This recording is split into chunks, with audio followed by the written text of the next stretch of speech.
Teknologi kini berbagai cabang gunakan dengan sebaik-baiknya. Teknologi canggih semakin berkembang, pendidikan maju tiada sepadan. Assalamualaikum dan salam sejahtera. Saya Izara binti Abdul Rahman, pelaku TV PSS Al-Hawarsi. Saya kini berada di dalam program pembubaran kelima yang disampaikan oleh Miss Aisyah selaku pengaras ICT. Dalam era digital semakin pesat berkembang, teknologi kecerdasan buatan atau lebih dikenali sebagai AI telah menjadi satu ilmu penting dalam dunia pendidikan. Salah satu teknologi yang semakin mendapat perhatian ialah ChatGPT. Bagaimana sebenarnya ChatGPT dapat membantu pelajar dalam pembelajaran itu? Mari kita selami lebih lanjut selepas ini melalui temubual dengan Miss Aisyah. Assalamualaikum Miss, terima kasih kerana sudi temubual oleh tim TV PSS Al-Hawarsi. Izinkan saya bertanya dengan beberapa soalan kepada Miss. Waalaikumsalam warahmatullahi. Terima kasih sudi menerima ramah saya. Silakan.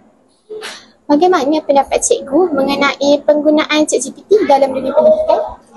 Penggunaan ChatGPT dalam dunia pendidikan sekarang ni semakin meluas. Seperti yang kita semua tahu, ChatGPT ada di dalam pelantar delima sendiri.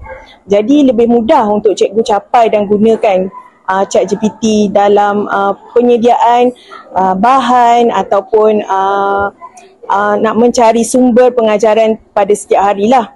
Jadi pada pandangan saya, penggunaan ChatGPT hari ini dalam dunia pendidikan sebenarnya penting, agak penting juga, dan dia ada peranan dia yang tersendiri. Dan juga memudahkan sebenarnya tugasan guru untuk mencari sumber dan rujukan dalam masa yang pantas. Itu pada pandangan saya.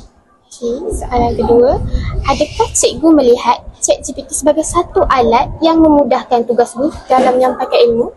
Sudah tentu.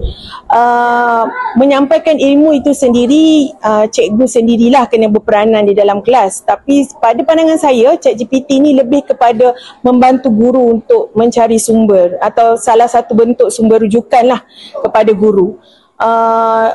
Kalau dalam keadaan segera katakan ada sesuatu persoalan yang timbul dalam perbincangan dalam kelas, kita boleh rujuk ChatGPT dalam keadaan yang segera lah, dan dia sangat-sangat membantu.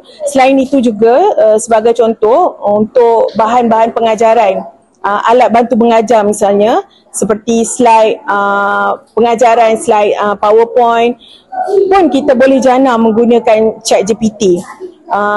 Melalui kita linkkan ChatGPT dengan Canva sendiri. Canva boleh membantu kita untuk mereka slide tersebut, manakala ChatGPT dapat memberi idea ataupun isi kandungan yang kita boleh masukkan di dalam slide yang kita nak gunakan dalam pengajaran kita. Tapi sudah tentulah kerana ini teknologi AI, kita perlu juga semak dan kita perlu juga sesuaikan dengan tahap kesesuaian tahap murid kita di dalam kelas.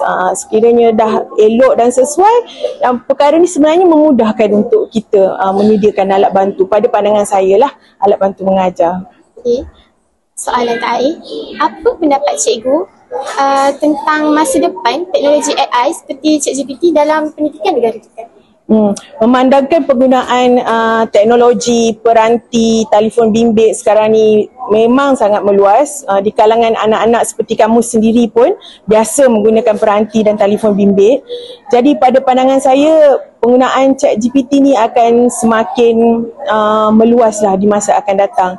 Dan saya harap penggunaan ni juga dia digunakan dalam cara yang positif lah, untuk sesuatu yang baik di masa akan datang. Dia akan lebih meluas lagi, saya fikir. Okay. Terima kasih Miss atas perkongsian yang sangat bermakna sebentar tadi.